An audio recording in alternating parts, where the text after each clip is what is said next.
नमस्कार. आपण भगवंताच्या विभूती पाहतोय. मागच्या वेळेस आपण द्यूतं छलयतामस्मी, तेजस तेजस्विनावहम या दोन गोष्टी पाहिल्या होत्या. वाईट गोष्टींमधल्या सुद्धा वेळेला आपल्याला भगवंताचं स्मरण व्हावं त्यावेळेला आपण एक गोष्ट पाहिली ती त्याची आठवण करून देते आणि मागच्या विषयाकडे जाऊया. आपण असं पाहिलं होतं की शकुनी वाईट आहे असं भगवंतानी म्हटलं नाही. उलट सगळ्यात प्रिय व्यक्ती जी आहे ती आरशात दिसेल असं आरसेवाल्यांनी सांगितलं आणि भगवंतानी आरशात पाहिल्यावर त्याला शकुनी दिसावा याचा अर्थ आपण लक्षात घेतला पाहिजे की वाईट व्यक्ती नाही आहे, तो जो अवगुण आहे तो बदलला पाहिजे. याच्यासाठी वाईटातली वाईट गोष्ट जरी असली, द्यूत जरी असला तरी त्यावेळेला भगवंताचं जर स्मरण झालं तर त्या वाईट गोष्टीकडे आपण जाणार नाही. लहानपणा आपल्यावर नकळत असे संस्कार होतात की आपण साधं औषध घ्यायचं आहे, कडू आहे, आवडत नाही आहे, पण देवाचं नाव घेऊन ते औषध घ्यायचं. असा जो काही संस्कार आपल्यावर होतो तेव्हा हेच कळत नकळत आपल्याला सांगितलं जातं की वाईट काहीच नसतं, त्याचा परिणाम कदाचित चांगला होणार असतो. यासाठी ते काही काळ वाईट असेलही, पण त्या वाईटातही भगवंताचं स्मरण झालं तर ते भगवंताला हवं आहे. जसं माऊलींचं आपण पाहिलं की जे खळांची व्यंकटी सांडो, दुष्टाचा दुष्टपणा जाऊ, दुष्ट माणसाला काही मारून टाकायचं नाही तर त्याच्यातला दुष्टपणा जाऊ, असा सगळा विचार आपण द्यूतं छलयतामस्मीचं पाहिलं. तेजस तेजस्विनावहम पाहिलं की जिथे जिथे जो गुण दिसतो आहे, जे तेज आहे त्या तेजामध्ये भगवंत म्हणतो माझी विभूती आहे. प्रत्येक गोष्टीमधलं जे चांगलं आहे तिथे ते तेज आहे आणि त्या तेजाचा आपण विचार केला. त्या श्लोकांमधल्या आता आणखीन 3 गोष्टी आज आपण पाहणार आहोत. जयोस्मी व्यवसायोस्मी सत्वम सत्ववतामहम 36वा श्लोक आहे, त्याची दुसरी ओळ आहे. त्या दुसऱ्या ओळीमध्ये 3 विभूती भगवंतांनी आपल्याला सांगितल्या. आता पहिलं जय हा अस्मी सांगितला तर प्रत्येक ठिकाणी आपल्याला विजय मिळावा अशी साधारणपणानं प्रत्येकाची इच्छा असते. कुठलीही गोष्ट छोटी मोठी असू दे, आपल्या मनासारखी व्हावी, आपला विजय व्हावा, आपल्या मनासारखं म्हणजे आपण जे म्हणतोय तसं घडावं असं प्रत्येकाला वाटतं आणि त्यामुळे तो तिथे तिथे माझी विभूती असं सांगितलं. आता प्रत्येक कार्यामध्ये प्रत्येकाला कसं जय मिळेल, खेळासारखी गोष्ट आहे, स्पर्धा आहे तर तिथे एकालाच कोणाला तरी जय मिळणार. मग जिथे जय आहे तिथे मी आहे, जो कोणी विजयी होईल तिथे भगवंत म्हणतो माझी विभूती आहे. आता याचा अर्थच असा आहे की सत्याचा विजय होतो, चांगलं करण्याचा विजय होतो, प्रयत्न करणाऱ्यांचा विजय होतो. स्पर्धेमध्ये कोणीतरी विजयी होणार, कोणीतरी हरणार, तो हरणारा तो काही चुकीचा आहे अशातला भाग नाही आहे, पण जो विजयी झाला आहे तिथे भगवंत म्हणतो मी आहे, ती माझी विभूती आहे. आता ही जी जिंकण्याची सहज स्वाभाविक प्रवृत्ती आहे प्रत्येक माणसाची, प्रत्येकाला असं वाटतं की आपण विजयी व्हावं. म्हणजे आता जसं खेळाचा किंवा स्पर्धाचा विषय म्हटला तर त्या स्पर्धेत दोनही बाजूच्या मंडळींना आपण विजयी व्हावं असं वाटतच असतं. अगदी गल्लीतला जरी क्रिकेट घेतला तरी गल्लीतल्या क्रिकेटमध्ये सुद्धा आपण विजयी व्हावं असं प्रत्येकालाच वाटत असतं. आणि मग असं जेव्हा वाटत असतं प्रत्येक वेळेला काही येन केन प्रकारेण विजय मिळवणं, म्हणजे जसं राजकारणाच्या इलेक्शनला आपण म्हणू शकतो की कुठल्याही का मार्गावर चुकीचा मार्ग आहे पण त्या का मार्गानं विजय प्राप्त झाला पाहिजे असं भगवंताला म्हणायचं नाही आहे. त्यामुळे जयामध्ये माझी विभूती आहे तर तो चांगल्याच मार्गानं, सत्याच्या मार्गानं, प्रयत्न करणाऱ्यांच्या मार्गानं जय मिळवलेला आहे, तिथे माझी विभूती आहे असं सगळं अध्यारूत आहे त्याच्यामध्ये. येणं केनं प्रकारेनं विजय मिळाला की झालं, मी कुठल्याही मार्गाचा अवलंब करेन पण मी विजय मिळवेन आणि तिथे भगवंत म्हणतो माझी विभूती आहे असा त्याचा अर्थ कोणी धरला तर तो काही योग्य होणार नाही. अगदी छोट्या मोठ्या सगळ्या गोष्टींमध्ये विजय मिळवताना आपण सत्याने ते काम करतोय का हे पाहायला पाहिजे आणि असं सत्याने काम करणारे, प्रयत्न करून काम करणारे आणि विजय मिळवणारे, तो जो आनंद आहे विजयाचा तिथे भगवंत म्हणतो माझी विभूती आहे. आता तसंच काहीचं थोडंसं आपण विचार केला तर आपण आपली इंद्रिय, मन, बुद्धी ताब्यात येणं किंवा नेहमी आपण एक असं म्हणतो की रागावर विजय मिळवणं, याही गोष्टी त्याच्यात आल्या.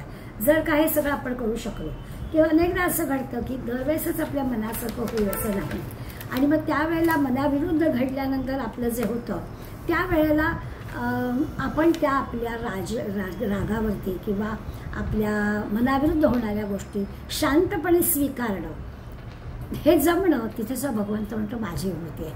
म्हणजे आपल्यासाठी हा अभ्यास दिलेला आहे की प्रत्येक वेळी मनासारखं होईलच असं नाही, पण त्या वेळेला जरी आपण भगवंताचं स्मरण केलं तरी तो भगवंत आपल्याला निश्चितपणानं मदत करणार आहे. ती जी अंतस्फूर्त गोष्ट आहे, आतून येणारी गोष्ट आहे, आतून म्हणजे मनातून जी प्रेरणा आपल्याला मिळते आहे, ती जी शक्ती आपल्याजवळ आहे आणि त्या शक्तीमुळे आपण आपल्या रागावर, मनाविरुद्ध होणाऱ्या गोष्टीवर पण ताबा मिळवू शकतो की ठीक आहे असू दे, आत्ता नाही माझ्या मनासारखं झालं पण भगवंताच्या मनासारखं झालं आहे, असं जर आपण समजून घेतलं तर भगवंत म्हणतो ती माझी विभूती आहे.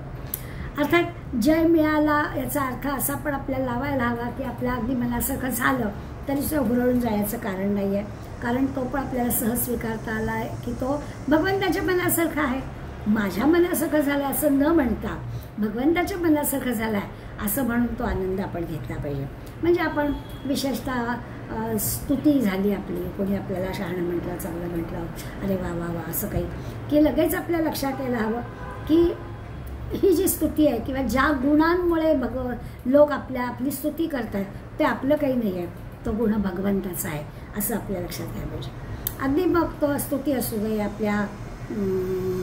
आपला अहंकार जरी असला तरी त्या अहंकाराच्या ठिकाणी सुद्धा विचार केला पाहिजे की अहंकार असतो उपयोगाचा नाही, कारण करणारा मी नाहीच आहे, अहम करोती नाहीच आहे, मी करतच नाही आहे, भगवंत करतात. असा प्रत्येक वेळेला त्याचं स्मरण आपल्याला झालं की त्याचा अर्थ असा आहे की ती भगवंताची होते. याला जय असेल, आता जय असेल तिथे भगवंत आहे, मग भगवंत जिथे आहे तिथे अहंकार नाही, तिथे राग नाही, तिथे कटुता नाही, असं आपोआपच आलं.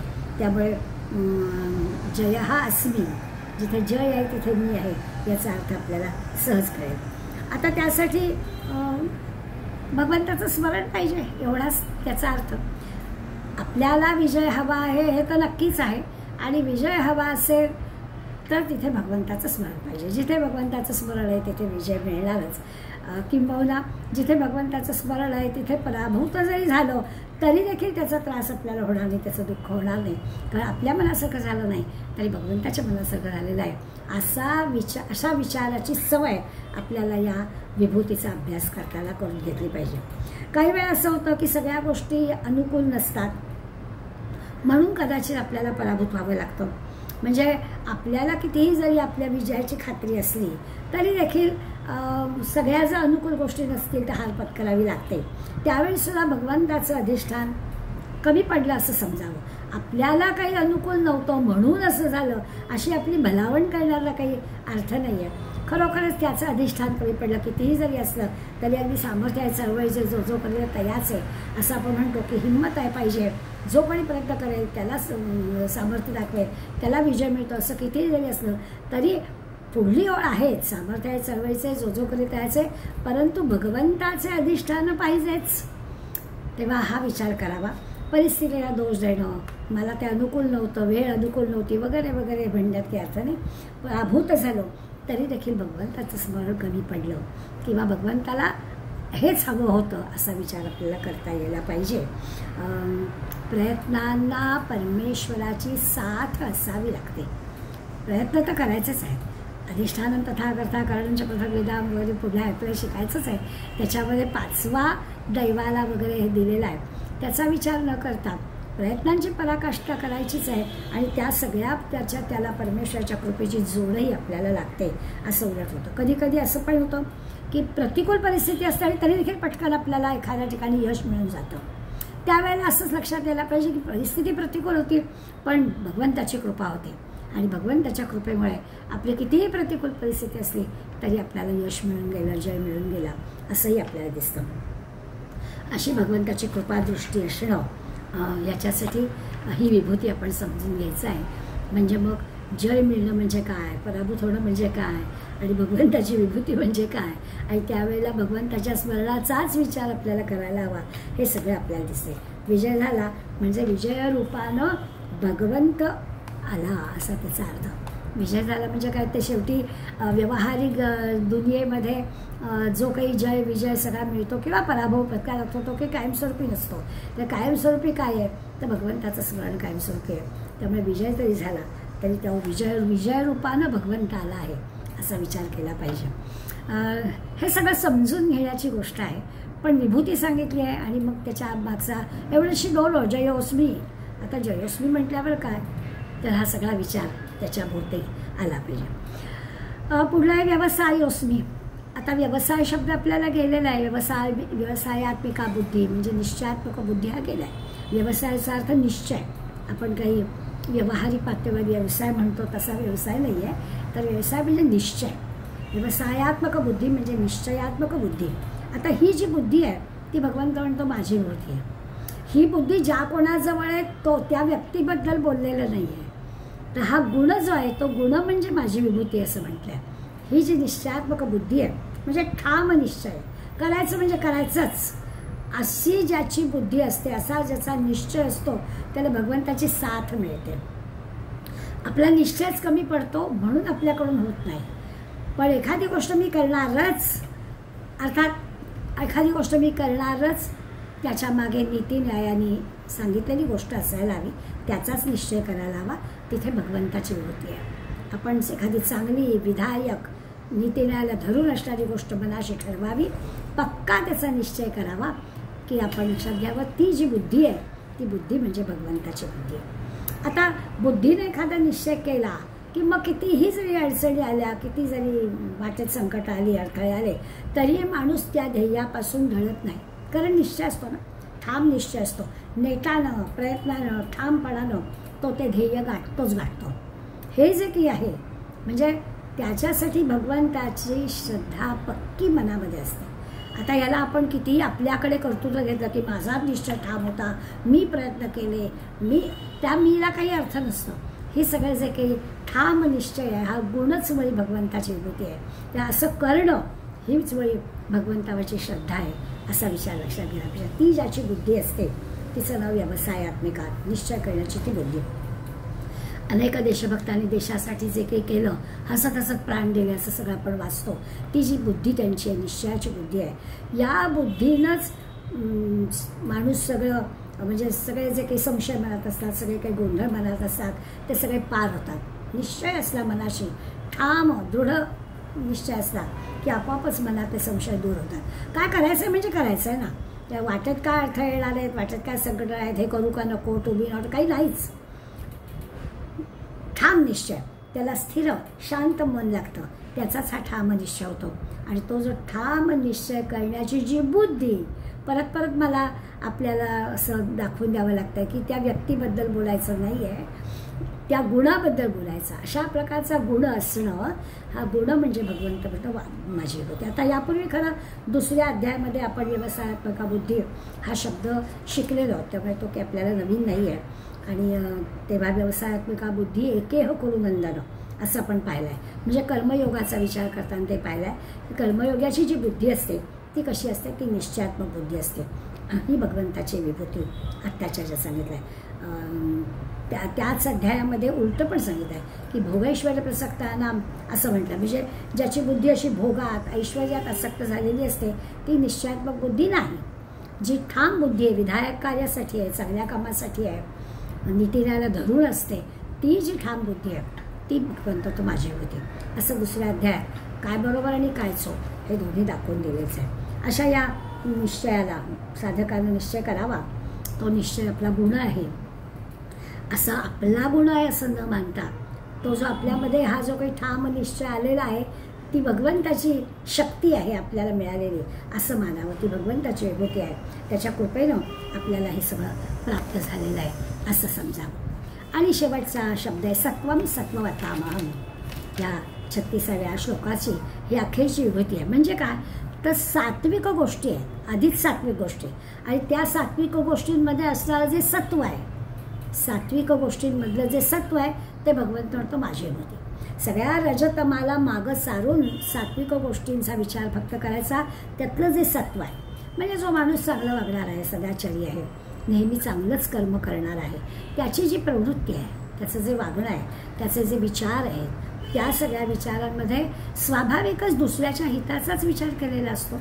त्याचं जे आचरण आहे सात्विक वृत्तीचं आहे, त्याचं आचरण चांगलंच आहे, तो दुसऱ्याला त्रास होईल असं वागणं शक्यच नाही आहे. त्यामुळे त्याचं जे आचरण आहे, दुसऱ्यासाठी त्याचं जे सगळं करणं आहे, त्याला त्याच्यातलं जे सत्व आहे तर भगवंत म्हणतात की माझी विभूती आहे. स्वाभाविकच आहे की त्याचा सगळा विचारच पण उदात्त आहे, त्याचं दुसऱ्याच्या कल्याणाचाच सातत्याचा जो विचार आहे ही भगवंताची विभूती.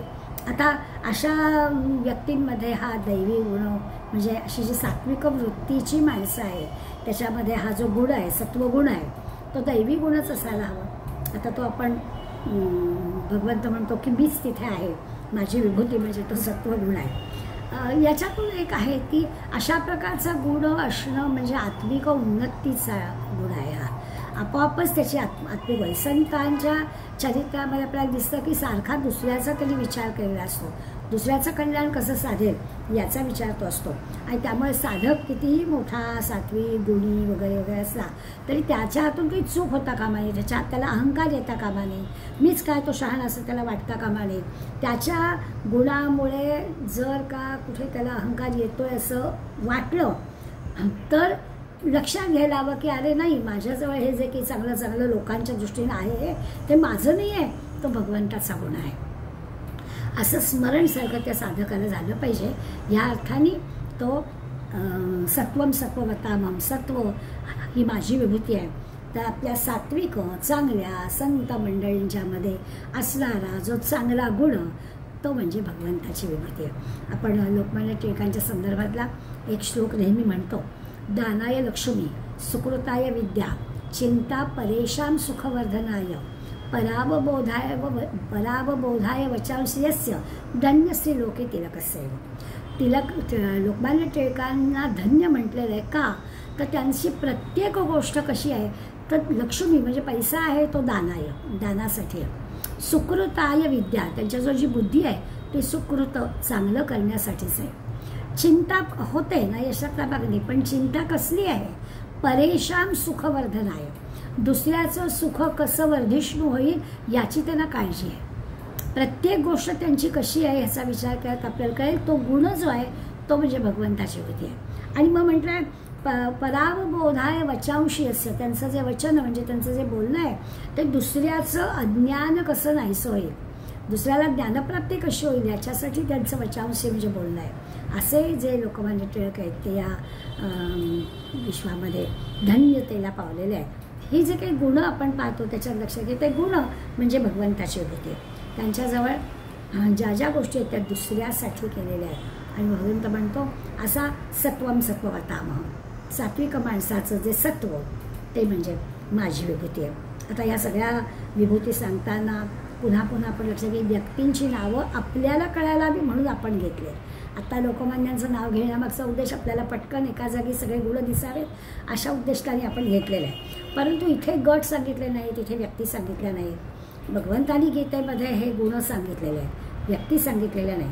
तेजस्वी माणसांमधलं तेज मी आहे असं म्हटलं, किंवा जो ठाम निश्चय करणारा आहे त्याची जो निश्चय जो आहे, निश्चयी बुद्धी जी आहे ती निश्चय बुद्धी म्हणजे मी आहे म्हटलं. नीती न्यायानं मिळवलेला जो जय आहे तो जय म्हणजे माझी विभूती असं म्हटलं. सात्विक गुणांमधलं सत्व जे आहे ते सत्व म्हणजे माझी विभूती आहे असं भगवंतांनी सांगितलं.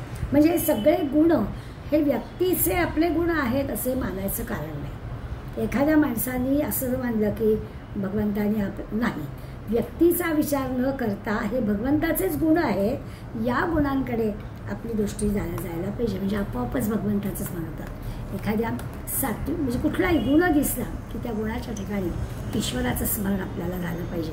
हे दोन्ही बाजूने विचारात घ्यायचं. आता आपण एक साधक आहोत, त्यामुळे साधकांनी कसं म्हटलं पाहिजे की साधकांनी आपल्याला अशा प्रकारचा काही गुण आहे असं कोणी सांगितलं की आपल्याला ईश्वराचं स्मरण झालं पाहिजे. आपल्याला मात्र दुसऱ्यांमध्ये हा गुण दिसला की ईश्वराचं स्मरण झालं पाहिजे. एक साधक या नात्याने या श्लोकाकडे बघितलं तर कसं बघायचं आणि भगवंत या श्लोकाकडे बघताना कसं बघतो असा दोन्ही दृष्टीने विचार करत आपल्याला कळेल की तो गुण ज्या ठिकाणी आहे तिथे ईश्वर असला पाहिजे. समजा तो गुण आपल्यामध्ये आहे असं कोणी आपल्याला सुचवलं तर तेव्हा पण आपल्याला ईश्वराचं स्मरण झालं पाहिजे, हा त्याचा खरा अर्थ. पुढला जो श्लोक आहे 37वा त्याच्यामध्ये पण आपल्याला 4 विभूती आज पाहिजे आहे. तसं म्हटलं तर त्या सगळ्या विभूती म्हणजे ती नावं आपल्या परिचयाची आहेत, पण पुन्हा एकदा त्या निमित्तानं स्मरण आणि त्यातल्या महत्त्वाच्या गोष्टी पुन्हा एकदा आठवायच्या, एवढाच त्याच्या मागचा खरं म्हणजे अर्थ. वृष्णीनाम वासुदेवोस्मी पांडवानाम धनंजयः मुनीनामप्यम व्यासा कवीनाम उषणाम कवी. 4 विभूती या श्लोकामध्ये सांगितल्या. पहिली सांगितलं वृष्णीनाम वासुदेवोस्मी. हा जो वृष्णी कुळ आहे, यादवांचं कुळ आहे, या यादव कुळामधला श्रीकृष्ण म्हणजे एका अर्थाने भगवंत स्वतःचाच परिचय करून देणार आहे, मीच कोण आहे हे सांगणार आहे. दुसरं पांडवानाम धनंजय. यापूर्वी 10व्या अध्यायापर्यंत आपण आलो आहे, तर अनेकदा अर्जुनावरचं भगवंताचं जे प्रेम आहे ते त्यांनी इतक्या वेळा व्यक्त केलेलं आहे. आता पुन्हा तो सांगतोय की 5 पांडव तसं म्हटलं तर माझं नातं एकच, पण त्यातला जो धनंजय अर्जुन आहे ना, तो म्हणजे माझी विभूती आहे. काय अर्जुनावर भगवंताचं प्रेम असेल याची कल्पना येण्यासाठी पुन्हा एकदा विभूतीच्या निमित्तानं भगवंताने आपलं अर्जुनावरचं प्रेम व्यक्त केलेलं आहे. मुनीनाम व्यासः. मुनींमध्ये व्यास मुनी. व्यासोश्रेष्ठम जगत सर्वम असं आपण म्हटलं की ह्या संबंध विश्वामध्ये अशी कुठलीच गोष्ट नाही की व्यासाने ती आधीच सांगून ठेवलेली आहे आपल्याला. अशा व्यासांचं हे जे ज्ञान आहे, या ज्ञानाकडे पाहून भगवंत म्हणतो की व्यासच आहे, ती म्हणजे माझी विभूती आहे. आणि चौथं कवीनाम उषणाम कवी. उषणाचार्य म्हणजे शुक्राचार्य. खरं हे ते दानवांचे गुरु आहेत, पण दानवांचे गुरु असले तरी देखील ते उषणाचार्यांचं असणारं जे सगळं कौशल्य आहे, कर्तबगारी आहे, त्यांचं कार्य आहे, ते लक्षात घेतलं तर भगवंत ती पण माझीच विभूती आहे. कारण आपण पाहिलं आहे आत्तापर्यंत पाहिलेल्या अनेक विभूतींमध्ये आपण या गोष्टी पाहिल्या की तसं पाहिलं तर आपण व्यवहारतः ही गोष्ट चांगली म्हणून मानत नाही की आता हा दानवांचा गुरु आहे, पण तरी देखील आपण त्याला म्हणणार आहोत. त्याच्या मागचं रहस्य आता आपण बऱ्यापैकी जाणतो. पुन्हा आज आपल्याला शुक्राचार्यांच्या निमित्तानं शुक्राचार्यांची ओळख करून घ्यायची आणि मग आपल्या लक्षात येतं की भगवंतानी ती माझी विभूती आहे असं का म्हटलेलं आहे. वृष्णी वंशामध्ये वासुदेव मी आहे असं म्हटलं. आता हा जो यादवांचा वंश, यादवांचा जो पूर्वज तो यदुराजा, याचा मुलगा वृष्णी, आणि या वृष्णी वंशामध्ये असणारा हा वसुदेव.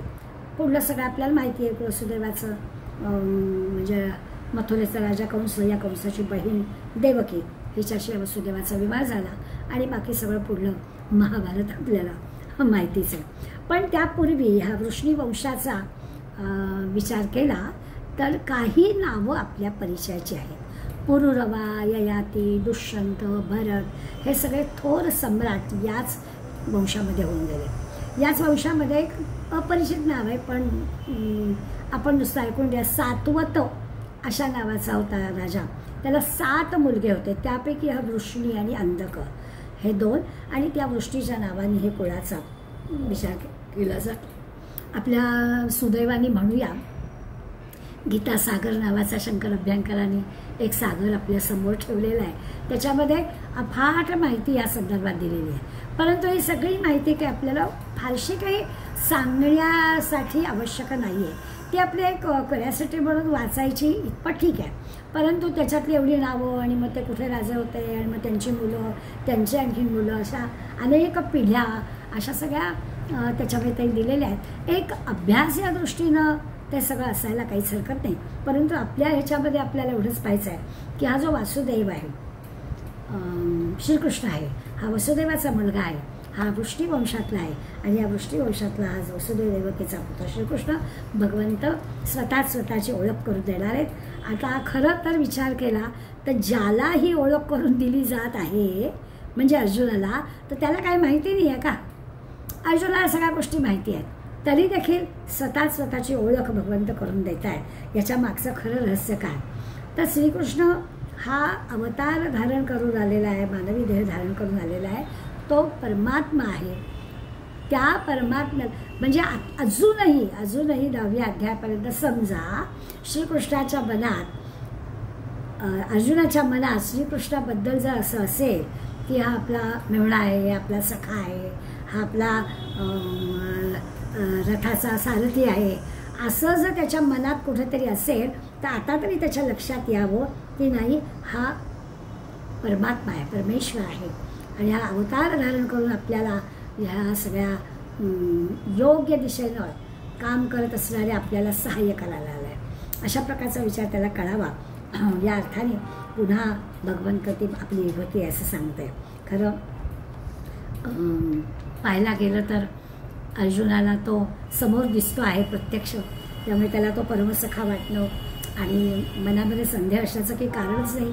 ठीक आहे, तो परमात्मा आहे, परमेश्वर आहे, अवतारधारी आहे वगैरे वगैरे, पण तरी त्याचं इतकं भगवंतावर म्हणजे श्रीकृष्णावर त्याचं प्रेम आहे की जोपर्यंत आता पुढला जो 11वा अध्याय आहे ना, त्या 11व्या अध्यायामध्ये विश्वरूप दर्शन झालं अर्जुनाला की मग त्याचं ते जे काही 11 रूप दिसेल अर्जुनाला, आणि त्यावेळेला मग त्याची खरं म्हणजे खात्री पटणार आहे की आपण ज्याला आपला मेहुणा, आपला सखा, आपला सारथी वगैरे वगैरे म्हणतोय तसं नाही आहे. हा परमेश्वर परमात्मा आहे, ह्याच्यातून ही सगळी निर्मिती झालेली आहे. ही ओळख त्याला खरी म्हणजे 11व्या अध्यायात पटणार आहे. पण आत्ता म्हटलं तर थोडीशी सुरुवात झालेली आहे की विभूती सांगताना, स्वतःची ओळख करून देताना भगवंत त्याला सांगतोय की अरे मी वसुदेवाचा देवकीचा मुलगा आहे, पण असं असलं तरी मी कोण आहे ते सांगतात. खरं तर त्याचा सगळा चरित्राचा विचार केला तर त्यांनी जे जे नेमकं केलं कितीतरी गोष्टी, काही अगदी दाखला म्हणून घेतलं की पुतनेचा वध केला, तो करणारा कोण आहे, तो श्रीकृष्णच आहे. योग्य वेळेला योग्य ठिकाणी योग्य ती गोष्ट त्यांनी केली आहे. आणि हे सगळं चरित्र अर्जुनाला काही अपरिचित आहे अशातला काही भाग नाही आहे. संबंध गोकुळाचा विचार केला, तो गोवर्धन पर्वत उचलणं, हा सुद्धा सगळ्यांना कसं साथीला घेतलं आहे आणि गोवर्धनाची पूजा त्यांनी कशी केली आहे, गोवर्धनापासून रक्षण कसं केलं आहे ते दिसेल. किंवा इंद्राचं गर्वहरण करणारा श्रीकृष्ण, तोही अर्जुनाला माहिती आहे. अनंत गोष्टी ह्या कृष्णाने करून घेतलेल्या आहेत. त्या कालिया मर्दन त्यांनी केलं आहे, कालियाचा नाश केला आहे. ब्रह्मदेवाने जेव्हा ह्या गायी वासरं सगळी हे केली होती तर आपल्या स्वतःच्या सामर्थ्यानं पुन्हा त्यांनी सगळं निर्माण केलं. अशा अनेक अनेक गोष्टी या श्रीकृष्णाने त्याच्या चरित्रामध्ये करून दाखवलेल्या आहेत. ह्या सगळ्या जर आपण पाहिल्या, बरं एवढं सगळं करून ज्या कंसाने हे सगळं केलं आहे त्या कंसाचा पण उद्धार केला आहे. त्यामुळे हा नुसता एका शब्दामध्ये वृष्णीना वासुदेवोस्मी असं पुरणार नाही आहे की मी वासुदेव आहे, वृष्णी वंशातला आहे. पण वृष्णी वंशातल्या वासुदेवाचं हे सगळं जे काही कर्तबगारी पाहिली की लक्षात येतं की ही भगवंतानी घडवून आणलेली सगळी गोष्ट आहे, ती अर्जुनाला या एका शब्दातूनच कळावी. हा श्रीकृष्ण म्हणजे भगवंत आहे हे त्याला कळावं, अशा प्रकारचा विचार ही विभूती सांगताना भगवंताच्या मनात आहे. भगवंतानी स्वतःचं नाव घेतल्याबरोबर अर्जुनाचं पण नाव घेतलं आहे. खरोखर किती प्रेम आहे ना, म्हणजे जोडीच आहे कृष्णार्जुन. कृष्ण म्हटलं की पुढे अर्जुन आलाच पाहिजे. आणि इथे सुद्धा आपल्याला लगेच दिसतंय की वृष्णीना वासुदेवोस्मी पांडवानां धनंजया, लगेच त्यांनी अर्जुनाचं नाव घेतलं. आणि पांडवांवर माझं प्रेम आहेच, पण पांडवातला जो अर्जुन आहे त्याच्यावर माझं विशेष प्रेम आहे. सगळ्या महाभारतामध्ये आपल्याला अनंत वेळा भगवंताचं अर्जुनावर किती प्रेम आहे ते अगदी 100% माहिती आहे. म्हणजे त्या गोष्टी पुन्हा पुन्हा आठवणं हा सुद्धा मोठा आनंद देणाराच भाग आहे, नाही असं नाही.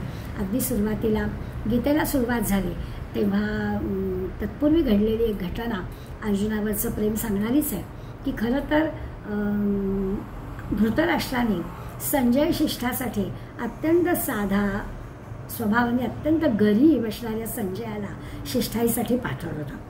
कशी कुठली माणसं निवडायची तर धृतराष्ट्र इतका लबाड आहे, आपल्या मुलांना सहजच सगळं प्राप्त व्हावं अशा उद्देशानं पांडव किती शूर आहे, पांडवांच्या बरोबर कृष्ण आहे, काय युद्धामध्ये घडेल याची शंका धृतराष्ट्राला आहे.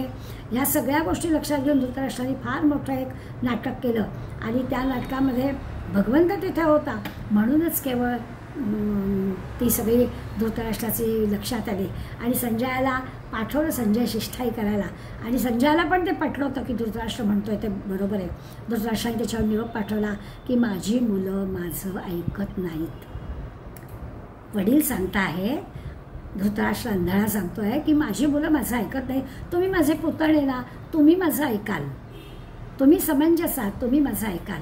आणि अशी संजयाने मोठं धृतराष्ट्राने सांगितलेला सगळा निरोप पांडवांपर्यंत पोचवला की तुम्ही आपलं असं करा, एखादं हे करा, राज्य जिंका आणि तिथे आपलं तुम्ही राज्य करा, या इकडे काही भानगड पडू नका, माझी मुलं काही ऐकत नाही आहेत. कारण युद्ध करून काय होणार, इकडले तिकडली माणसं मरणार, फार मोठं नुकसान होणार दोन्हीकडलं, तर असं काही तुम्ही करू नका. असं फार अगदी स्वतःकडे अगदी कमीपणा घेऊन वगैरे वगैरे आणि संजयासारख्या या अत्यंत साध्या गरीब संजयाला पाठवलं. आणि संजयाने पण सगळा अर्थात निरोप ह्या अर्जुनाला म्हणजे पांडवांना सांगण्यासाठी तो आला होता. पण पांडवांनी काही, कारण धर्मराज युधिष्ठिर पण अत्यंत गरीबच आहेत ना. समजा हे सगळं ऐकलं असतं संजयाच्या तोंडचं तर पटकन काहीतरी धर्मराज युधिष्ठिर म्हणून जातील की हो बरोबर आहे, मग आम्हाला काही नको वगैरे. तो विचारच केला नाही, पटकन श्रीकृष्णच मध्ये पडला की संजया, हा अर्जुन आहे ना, हा माझा आत्मा आहे आणि मी म्हणजे त्याचा आत्मा आहे. पांडवांना धनंजया सांगतायत आणि दोघांचं एकमेकावर अत्यंत प्रेम आहे. तेव्हा महाभारतामध्ये अर्जुन आणि भगवंताची जवळीक किती होती हे सांगणारे जे प्रसंग आहे त्याच्यामधला हा प्रसंग आहे की ते युद्धच व्हायला हवं आहे. याचं कारण सरळ सरळ आहे, केवढा अन्याय पांडवांवर झालेला आहे. आणि म्हणून त्या संजयाची शिष्टाई ही यशस्वी झालेली, कारण भगवंत तिथे हजर होते. केवळ अर्जुनावरच्या प्रेमामुळे हे घडलं. आता दुर्योधनाच्या किंवा दुसरा पण एक प्रसंग आहे की जेव्हा भीष्माचार्यांना दुर्योधन अत्यंत कठोरपणानं बोलला होता आणि त्यामुळे ते सगळे शब्द भीष्माचार्यांना लागले होते. आणि भीष्माचार्यांनी प्रतिज्ञा केली होती की आता उद्याचं जे युद्ध होईल त्या उद्याच्या युद्धात एकतर पांडव संपतील नाहीतर मी संपेन. आता ही जी प्रतिज्ञा धर्मराज युधिष्ठिराच्या कानावर आली आणि खरोखरच धर्मराज युधिष्ठिर एकदम शोकाकुल झाले. कारण आता त्यांच्या लक्षात आलं की ती भीष्माचार्यांची प्रतिज्ञा आहे. आणि म्हणून मग तो भगवंताला सांगतायत, श्रीकृष्णाला सांगतायत धर्मराज युधिष्ठिर की बाबा अर्जुनाला सांभाळ, त्यांच्या प्रतिज्ञेपोटी आपल्या या अर्जुनाचं काय होणार.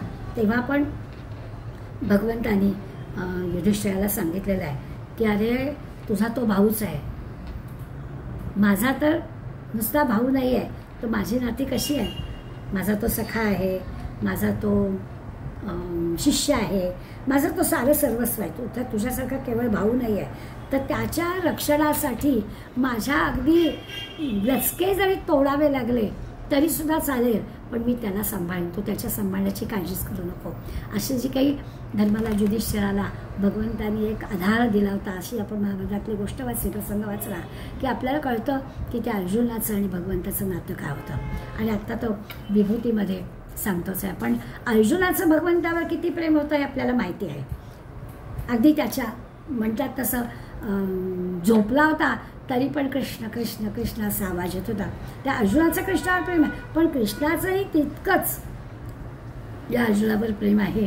अर्जुनाचं नातं त्याचं वेगळं आहे, ते आपल्याला या विभूतून दिसतं की पांडवांना धनंजया, मी पांडवांमधला अर्जुन आहे. आता हे सुद्धा आपल्या लक्षात येईल की आपण आत्तापर्यंत सगळ्या विभूती पाहताना हेच पाहतोय की मग अशी गुण पाहिले, आता इथे व्यक्तीचं नाव आहे. गुण पाहताना मी असं म्हटलं की आपण जिथे जिथे तो गुण आहे तिथे तिथे भगवंत आहे. आता जरी व्यक्ती म्हणून आपण पाहत असलो तरी देखील आपल्या लक्षात येईल की त्या व्यक्तीवर भगवंत माझी विभूती असं सांगतोय, कारण त्या व्यक्तीचं असणाऱ्या गुणांचाच भगवंताच्या मनामध्ये विचार आहे. भगवंत कोणाला आपली विभूती असं म्हणतो आहे, तर खरंच वासुदेव स्वतः सांगतोय की मी भगवान परमेश्वर परमात्मा आहे, तर ही माझीच विभूती आहे. आणि अर्जुनाचा बद्दल पण म्हणतो की अर्जुनाचं जे सत्यासाठी जी धडपड चाललेली आहे, आपल्याला काही मिळावं ह्याच्यासाठी नाही आहे, पण जे सत्य आहे त्याचाच विजय झाला पाहिजे असं म्हणणाऱ्या या पाची पांडवांमधला हा जो अर्जुन आहे तो भगवंत म्हणतो माझी विभूती आहे. नंतरच्या त्याच ह्याच्यामध्ये व्यास मुनींचा उल्लेख आहे. आपण व्यासांच्या बद्दल तर व्यासपौर्णिमा, गुरुपौर्णिमा अशा पद्धतीने स्मरण करतोच. आणि या व्यासांना पण भगवंतांनी आपली विभूती असं म्हटलं. सगळ्या मुनींमध्ये श्रेष्ठ असणारे व्यास आहे. या व्यासांबद्दलचं असं कळतं की पराशर मुनी आणि सरस्वती यांच्या पोटी व्यासांचा जन्म झाला. भागवतामध्ये व्यासांबद्दलची खूप माहिती आहे. व्यास शब्दावरून पण सांगतात की व्यास म्हणजे काय, तर मध्यबिंदूतून जाणारी परिघाला दोन्ही बाजूला जोडणारी रेषा, असं आपण भूमितीमध्ये व्यास शब्द शिकलो. आता हा व्यास जेवढा मोठा तेवढा वर्तुळाचा परीघ मोठा. असे हे व्यास मोठे आहेत. जेवढा व्यास मोठा तेवढा परीघ मोठा. आणि हे संबंध हे सगळं आहे ते व्यासांनी जणू काही भरलेले असं लक्षात आपल्याला येईल. मुनी म्हटलं आहे, मुनीला व्यास मुनी म्हटलं ना. आता मुनी म्हटलं म्हणजे जे मननशील आहेत त्यांना मुनी म्हटलेलं आहे.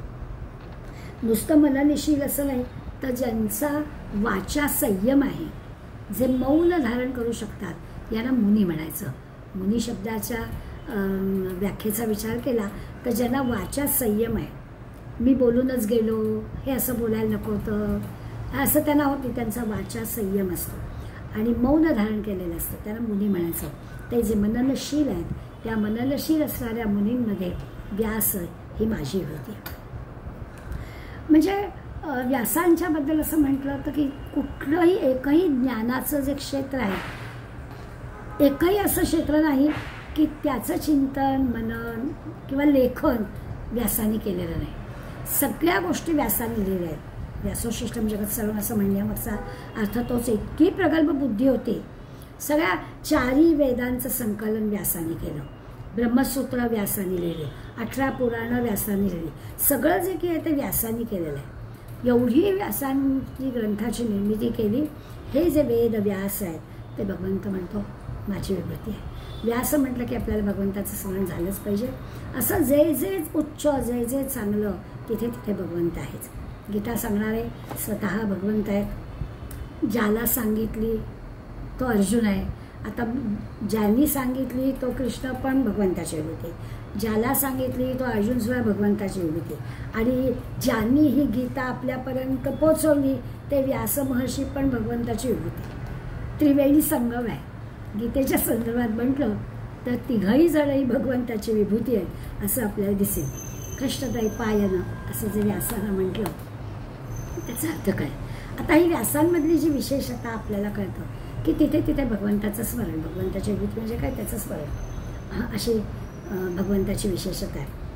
भगवंतापासूनच आलेली आहे. म्हणजे आता मुलींची व्याख्या देताना आपण किती वाचा संयम मौन वगैरे वगैरे म्हटलं तर हे सगळे गुण ज्या ठिकाणी आहेत तिथे भगवंताचं स्मरण आपल्याला व्हायला पाहिजे.